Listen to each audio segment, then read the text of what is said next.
ಸಾಮಾಜಿಕ ನ್ಯಾಯಕ್ಕಾಗಿ ಚಲೋ ಬೆಳಗಾವಿ ಅಂಬೇಡ್ಕರ್ ಜಾಥಾ ಮೂರನೇ ಬಾರಿಗೆ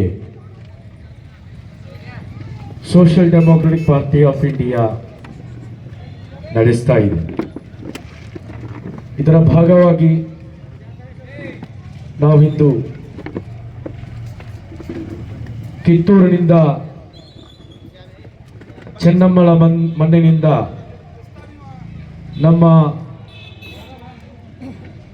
ಈ ಒಂದು ಹೋರಾಟಕ್ಕೆ ಆರಂಭವನ್ನು ಇಟ್ಟು ಹಲವು ಊರುಗಳನ್ನು ಹಳ್ಳಿಗಳನ್ನು ದಾಟಿಕೊಂಡು ವಿಜಯನಗರ ಸಾಮ್ರಾಜ್ಯದಲ್ಲಿ ಐತಿಹಾಸಿಕದ ಪುಟಗಳಲ್ಲಿ ಉಳಿಯಲ್ಪಟ್ಟಂತಹ ಭೀಮಪ್ಪ ದೇಸಾಯಿಯ ಕೌಜಲಿಗೆ ಬಂದು ಮುಟ್ಟಿದ್ದೇವೆ. ಸುಮಾರು 600 ವರ್ಷಗಳ ಇತಿಹಾಸವಿರುವಂತಹ ಈ ಕೌಜಲಗಿಯ ಊರಿಗೆ ಅಂಬೇಡ್ಕರ್ರ ಜಾಥಾ ಬಂದು ಮುಟ್ಟಿದೆ. ಯಾವ ವರ್ಗಗಳು ಆ ಕಾಲದಲ್ಲೂ ಕೂಡ ಅನ್ಯಾಯಕ್ಕೊಳಗಾಗ್ತಾ ಇತ್ತು, ಮೂಲೆಗೆ ಸೇಲ್ಪಟ್ಟಿತ್ತು, ಆ ವರ್ಗಗಳನ್ನು ಕೈ ಹಿಡಿದು ಮೇಲೆತ್ತುವಂತಹ, ಆ ವರ್ಗಗಳ ಕುರಿತು ಧ್ವನಿ ಎತ್ತುವಂತಹ social democratic party of India ಇವತ್ತು ವಿವಿಧ ಬೇಡಿಕೆಗಳನ್ನು ಇಟ್ಟುಕೊಂಡು ಚಳಿಗಾಲದ ಅಧಿವೇಶನ ಬೆಳಗಾವಿಯಲ್ಲಿ ನಡೆಯುವಾಗ ಯಾವ ಪ್ರಮುಖವಾದಂತಹ ವಿಚಾರಗಳಿಗೆ ಸರ್ಕಾರಗಳು ತೀರ್ಮಾನವನ್ನು ನೀಡಬೇಕು ಅನ್ನುವಂಥ ಉದ್ದೇಶದಿಂದ ನಾವು ಚಲೋ ಬೆಳಗಾವಿ ಅಂಬೇಡ್ಕರ್ ಜಾಥಾವನ್ನು ಹಮ್ಮಿಕೊಂಡಿದ್ದೇವೆ. ವೇದಿಕೆಯಲ್ಲಿ ಇದರ ನೇತೃತ್ವವನ್ನು ವಹಿಸಿಕೊಂಡಿರತಕ್ಕಂಥ ಚಿಕ್ಕಮಗಳೂರಿನ ಬಾಬಾ ಬುಡನ್ಗಿರಿಯ ತಪ್ಪಲಿನಿಂದ ಬಂದಿರತಕ್ಕಂಥ ಆತ್ಮೀಯರಾದ ಅಂಗಡಿ ಚಂದ್ರೂರವರಿದ್ದಾರೆ, ನಮ್ಮ ಪಕ್ಷದ ರಾಜ್ಯ ಕಾರ್ಯದರ್ಶಿಗಳು, ಅದೇ ರೀತಿ ಜಿಲ್ಲಾ ನಾಯಕರುಗಳು, ಇಲ್ಲಿಯ ಸ್ಥಳೀಯ ನಾಯಕರುಗಳು ಕೂಡ ಇದ್ದಾರೆ. ನಿಮಗೆ ಗೊತ್ತಿದೆ, ಈ ದೇಶ ಮತ್ತು ರಾಜ್ಯದಲ್ಲಿ ಯಾವ ರೀತಿಯಾದಂತಹ ಆಡಳಿತಗಳು ಸರ್ಕಾರಗಳು ನೀಡ್ತಾ ಇದೆ ಅಂತ ಗೊತ್ತಿದೆ.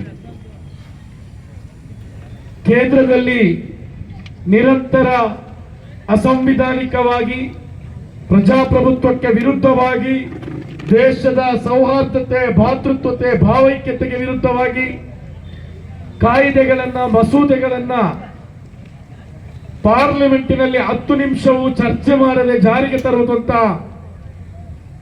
ಜನವಿರೋಧಿ ಫ್ಯಾಸಿಸ್ಟ್ ಬಿಜೆಪಿ ಸರ್ಕಾರ ಅಧಿಕಾರದಲ್ಲಿದ್ರೆ ರಾಜ್ಯದಲ್ಲಿ ಕೇವಲ ಸುಳ್ಳು ಭರವಸೆಗಳನ್ನು ನೀಡಿಕೊಂಡು ಮುಸಲ್ಮಾನರ ಮತವನ್ನು ಪಡೆದು, ದಲಿತರ ಮತವನ್ನು ಪಡೆದು ಅಧಿಕಾರಕ್ಕೆ ಬಂದಂತಹ ಕಾಂಗ್ರೆಸ್ ಸರ್ಕಾರ ಆಡಳಿತದಲ್ಲಿದೆ.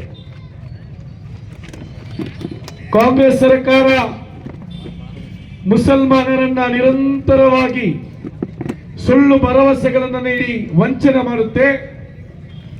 ಅದೇ ರೀತಿಯಲ್ಲಿ ಬಿಜೆಪಿ ಸರ್ಕಾರ, ಬಿಜೆಪಿ ಪಕ್ಷಗಳು ನಿರಂತರವಾಗಿ ಹಿಂದೂ ಮತ್ತು ಮುಸಲ್ಮಾನರ ನಡುವೆ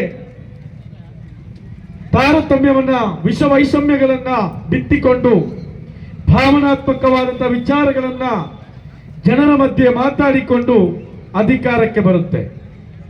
ಇಬ್ಬರೂ ಕೂಡ ಈ ವರ್ಗಗಳನ್ನ ನಿರಂತರವಾಗಿ ವಂಚನೆ ಮಾಡಿಕೊಂಡು ಬಂದರೆ ಹೊರತು ಈ ವರ್ಗಗಳನ್ನ ಮೇಲೆತ್ತುವಂತ ಯಾವುದೇ ಕಾರ್ಯವನ್ನು ಮಾಡಲಿಲ್ಲ ಅನ್ನೋದನ್ನು ನೀವು ಅರ್ಥ ಮಾಡಿಕೊಳ್ಬೇಕು. ಈಗಾಗಲೇ ನಾವು ಚರ್ಚಿಸಬೇಕಾದಂತಹ ಬಹಳಷ್ಟು ವಿಚಾರಗಳಿವೆ. ಈ ರಾಜ್ಯದಲ್ಲಿ ಬೊಮ್ಮಾಯಿ ನೇತೃತ್ವದ ಬಿಜೆಪಿ ಸರ್ಕಾರ ಅಧಿಕಾರದಲ್ಲಿತ್ತು. ಆ ಸಂದರ್ಭದಲ್ಲಿ ಇವರೇನು ಮಾಡಿದ್ರು ಅಂತ ಹೇಳಿದ್ರೆ, ಮುಸ್ಲಿಂ ಹೆಣ್ಣು ಮಕ್ಕಳು ವಿದ್ಯಾವಂತರಾಗಬಾರದು, ಶಿಕ್ಷಣದಿಂದ ವಂಚಿತರಾಗಬೇಕು ಅನ್ನುವಂಥ ಉದ್ದೇಶದಿಂದ ವಿದ್ಯೆಯನ್ನ ಕಲಿಸುವಂತಹ